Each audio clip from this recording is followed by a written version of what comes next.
Happy Podcast Friday, everybody. I have a wonderful literary agent on the podcast with me this week. This new year is starting out with just all literary agents, and then we'll get into a lot of authors and have some agents sprinkled in there. But it is going to be Adria Goetz, who is with Martin Literary Management, and she is going to share with us all about her experience, some query tips and tricks like usual, and then what she's looking for right now, which is super exciting. She also has a really cool query formula that she shares with us, which I think you guys will enjoy. But before we get to her, I want to tell you about my favorite book this week. My favorite book is Mr. Nobody by Catherine Stedman. She also wrote Something's in the Water, which was another really amazing thriller, and this one is just as cool. And so let me go ahead and read the blurb for you. When a man is found on a British beach, drifting in and out of consciousness, with no identification and unable to speak, interest in him is sparked immediately. From the hospital staff, who find themselves inexplicably drawn to him, to international medical experts who are baffled by him, to the national press who call him Mr. Nobody, everybody wants answers. Who is this man, and what happened to him? Neuropsychiatrist Dr. Emma Lewis is asked to assess the patient in a small town deep in the English countryside. This is her field of expertise. This is the chance she's been waiting for, and this case could make her name known across the world. But therein lies the danger. Emma left this same town 14 years ago and has taken great pains to cover all traces of her past since then. But now, something or someone is calling her back. And the more time she spends with her patient, the more alarmed she becomes that he knows the one thing about her that nobody is supposed to know. It's a really awesome thriller, and Catherine does a great job of weaving stories together and really surprising you at the end with the twist. So I think you guys would really enjoy it. Mr. Nobody is out now, so go ahead and put that on your to-be-read list or pile or however long that is. Make sure to add it. All right, let's go ahead and get right into the interview with Adria. She's wonderful, and you guys are going to learn tons from her. Here we go.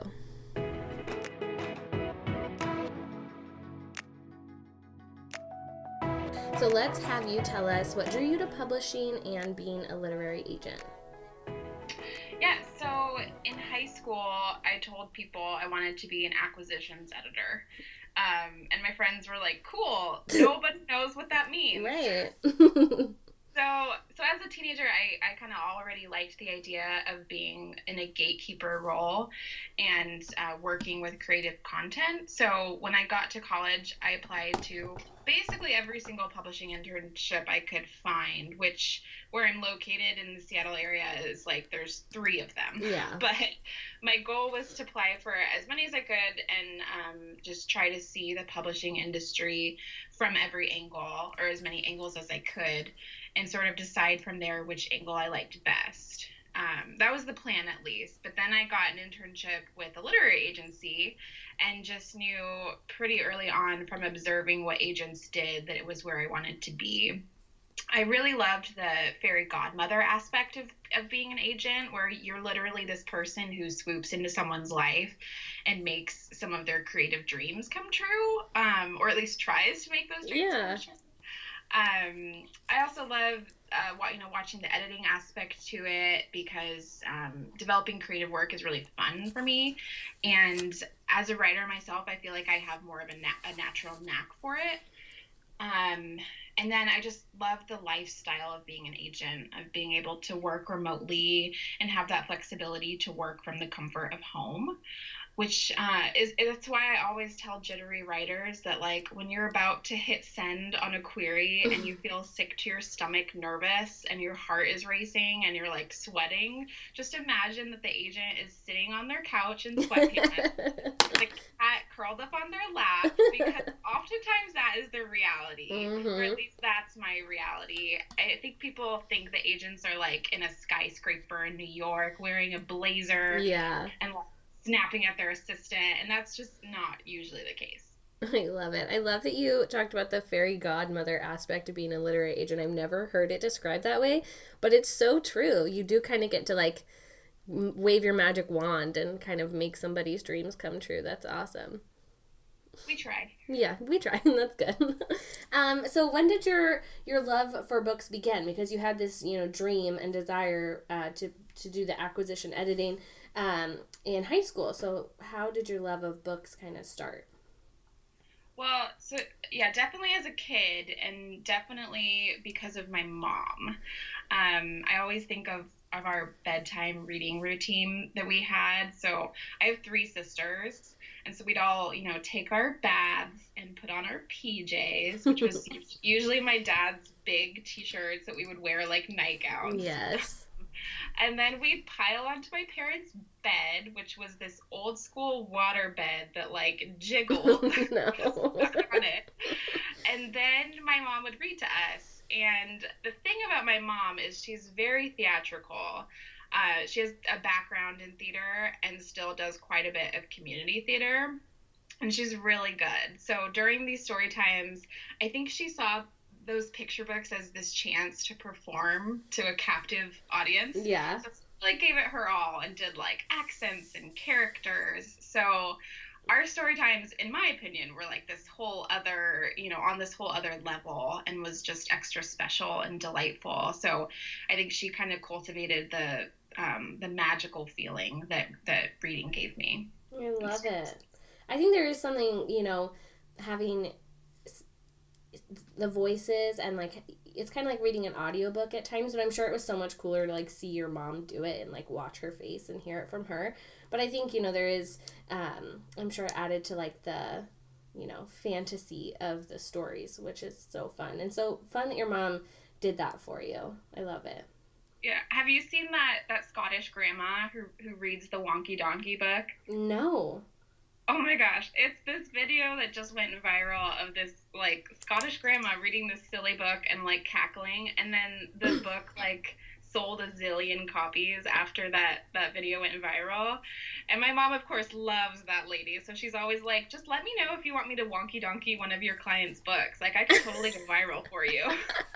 I love it. I will have to look it up. I, read books to my kids before bed, and sometimes with some books it's easier to do voices and stuff, but my son has had me read these books where like the lines repeat themselves over and over again throughout the book, and I just get out of breath. But I need to try a little harder and have like different accents and stuff. It does make it a little bit more fun. Definitely. So let's talk a little bit about queries, because I know that everybody, loves to hear your guys' answers to these questions. So my first question about queries is, do you think queries need to stick to the specified formula? Now, this isn't your submission guidelines like for your agency, because of course those should be followed, right? But the formula I'm thinking about is, the overall one that people say, like, keep it simple, no gimmicky, and just like the who, what, stakes, and then like your bio. Yes, I think as much as possible, yes. And I teach about, how to craft a great query letter at workshops, like all the time. It's my favorite thing to teach about. So I have lots of thoughts. Can I share with you my like general formula? Yeah, okay. That'd be great. So the first paragraph in a query letter is the most important, right? It's the first thing that the agent is going to read, besides just like the subject line of your email, which right. is also something to be thoughtful about. But I think the first paragraph is the most important thing to get right. So that's what I'm going to talk about the most. But I think it should include a bird's eye view of the project with the basic stats. So in my mind, the basic stats are, the title of the book, the age category. And by age category, I mean, is this picture book? Is this middle grade, young adult, whatever it may be? Mm-hmm. The genre, the word count, as well as a quick log line, which is just a sentence pitching the plot of the book. So if your first paragraph includes all of these stats, it will immediately ground the agent in the project, so we know what kind of book you wrote, and it just shows that you know your stuff. It might also be the place where you mention why you're querying this agent. So if you saw something on their manuscript wish list, or if a client referred you to them, if you met them at a conference, or like a Twitter pitch event, things like that. So I have a cheesy example written up right here to Ooh, show what this first paragraph might sound like. That I'll yes. Read it. So it says Bippity Boppity Boop is a YA rom-com at 80,000 words in which young magician Clara enters a televised magic competition, only to find out that the competition is rigged to make the producer's nephew win. And even worse, she's falling in love with him. Oh my gosh, I love it. It's zippy, but it still includes all of the basics. It grounds the agent in what this project is. Like, we know what the tone is going to be. Yeah. So that's just an example. And then after the first paragraph, you'll have one or two paragraphs where you describe the main plot of your book. Just kind of the main stuff. It's important to keep it brief and to not go on too long. The next section is where you'll talk about comparison titles. Books that are similar in some way to your book. Maybe they have a similar setting, a similar obstacle, just something that will attract the same kind of reader as the type of reader who would pick up your book. Yeah. And they should be recently published within the past few years as best. They should be within the same genre and age category as yours. So if you're writing a YA fantasy, don't use a middle grade fantasy as a comp title, like things like that. And then after that section of your query, that's where you'll talk about autobiographical information about yourself, since you are the author. So like your background, your day job, where you're located, anything you feel is important for the agent to know. And I always say, like, if there's, something interesting about you that's non-writing related, like, please tell me. Like, if you have the largest wooden duck collection in Indiana, like, by all means, like, share that with me. I want to know that. And then I think always wrap up your query letter by acknowledging that you've read the guidelines. So just like, per your submission guidelines, the first chapter is pasted here, or, whatever it may be. Yeah. Oh, yeah. I've never heard that, an agent say that for a query, but I think that's important too. It just shows that you're not just like copy and pasting everything for every single query, that you actually are paying attention. Okay, yeah. That's awesome. Well, what a good formula. And I love your little example that you came up with. So based on, your expectations and your formula, what for you is like your number one query no-no? So I would say just forgetting the basics. So like not including the genre or word count or things like that. But I also really don't like when writers spend what I consider important real estate talking about the themes of their project. So saying something like, right off the bat, like my YA romance is about like love and fear and forgiveness, and my character like overcomes obstacles to achieve her goal. To me, that type of language feels fluffy, and I still have no idea what actually happens in the story. Right. They could be trying to sound very, I don't know, literary about it, but it's like, we just want to know what actually happens in the book, and then maybe your themes match up to it, but that's not the most important part at that stage. Well, good. I like that. No, that's a good thing to remember. So what things in a query or first pages that you'll receive would make you stop reading? So I would say when I don't feel grounded. So when I'm like introduced to too many characters at once, or if I'm dropped into a scene and don't know what's going on by like the end of the page. It's of course fine to drop someone into a scene or into action, but you need to quickly ground the reader so they know what's going on, because it can feel kind of frustrating to feel disoriented. And I think that, it can be a hard thing if it's like fantasy or, a very different world than, what you might expect in like contemporary or something, because, or when you introduce like 6 characters right at the beginning, that can be a lot to wrap your head around and keep straight in the first couple pages. And then, so let's talk about your favorite thing to see in a query. I would just say brevity. Keep it snappy. Yes. Keep it snappy and fun. I really love your formula, and that you share that with with authors, and because I think queries are something that is so hard, and I think a lot of people have said this, but it's a very different type of writing than not like writing a whole novel. It's a little bit more salesy, and that can be really hard for, I've struggled with queries before, and it's like because you know your whole story, right? And it's like hard to pick out the snappy things it can be at times. So I think it's good to just hear different ways that people do it, and your formula is a little different than I've seen before, but I really like your first paragraph having all of that information, because sometimes I know people put that like at the end of the query.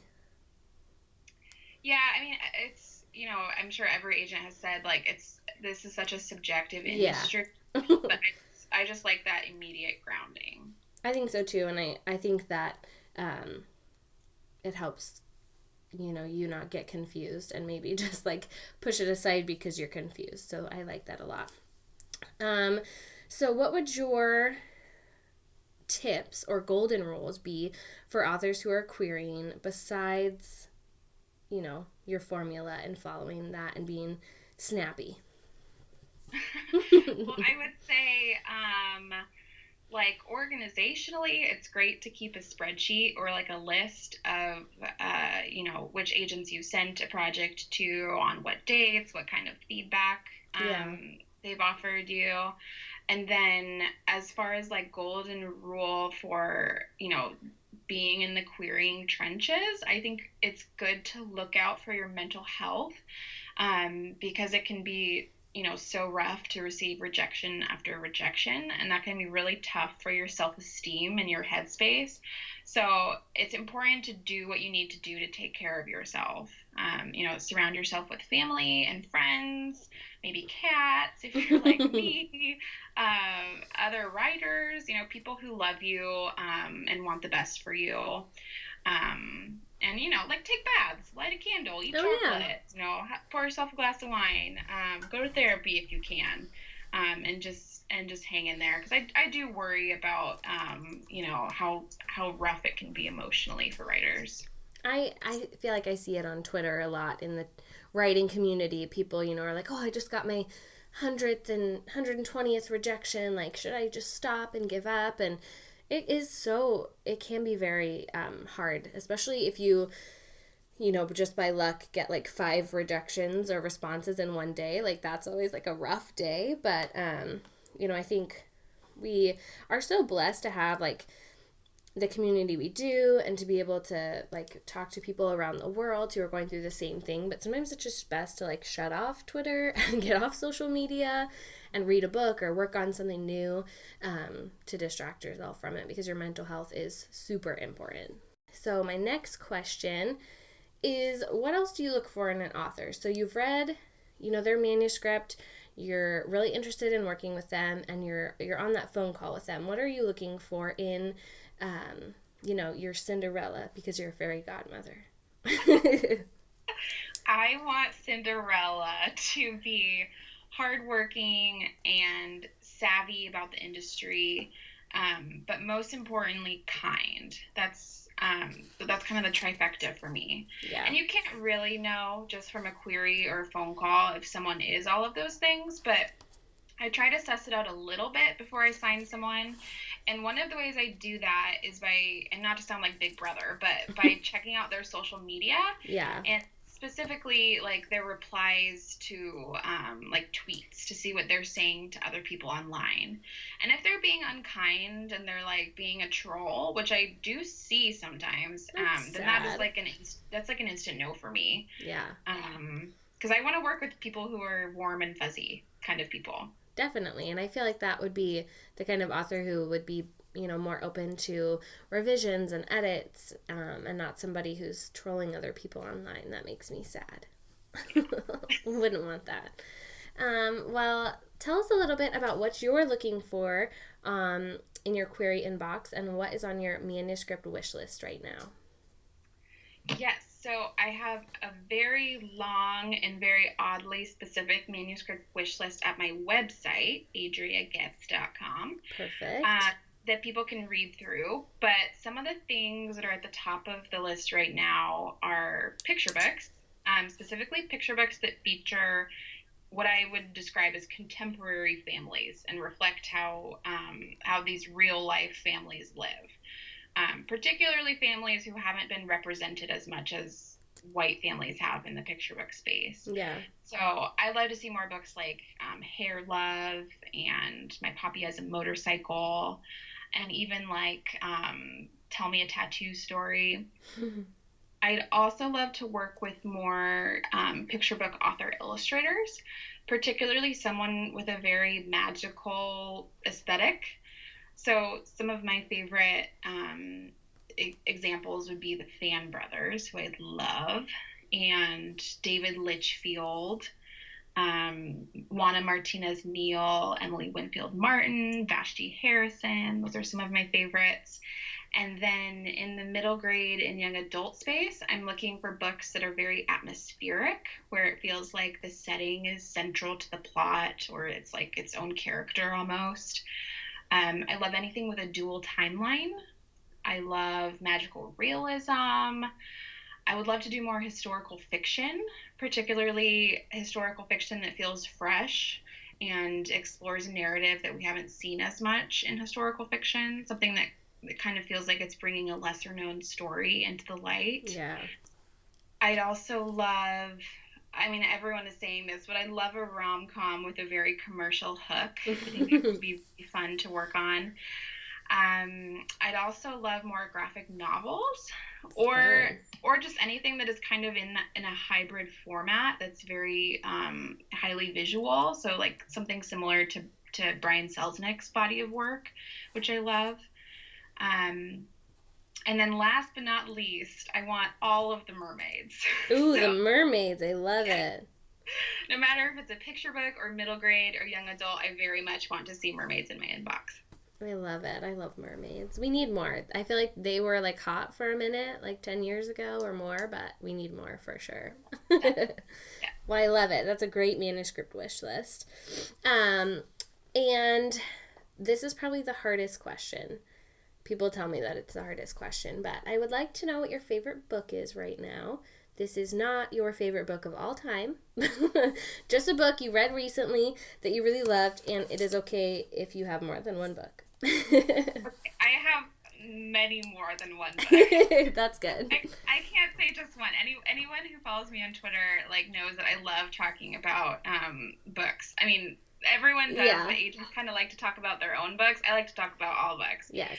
So for YA, I'm loving the Truly Devious series by Maureen Johnson. Have you read those yet? I haven't, but somebody else has had that as their favorite book, and I added it to my list, so I will get there.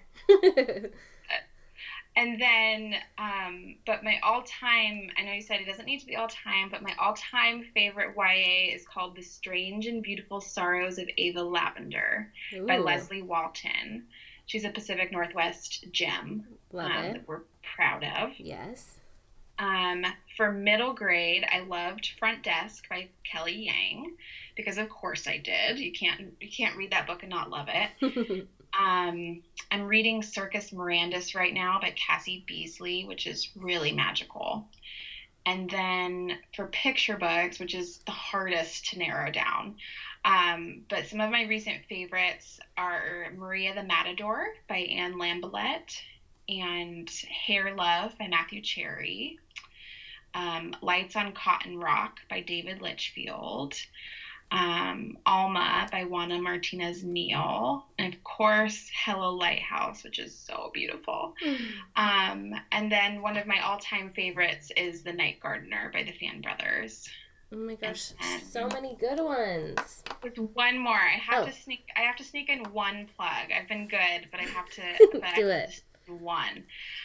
So a picture book that's not out yet, but it comes out next year that I'm really excited about is called The Ugly Doodles by my lovely client Valeria Wicker. So I represented that book, and I'm so proud of it. That comes out with Jimmy Patterson Books, I believe in June. Perfect. So that's my one plug. Well, for all the others you shared, you can get one plug. Well, that is a lovely list. I love that question because like you said, we all love to talk about books, and we love books, and I think just sharing them, because there's so many out there, like we miss them. We miss some of the ones that could be our favorites, right? Just without even trying.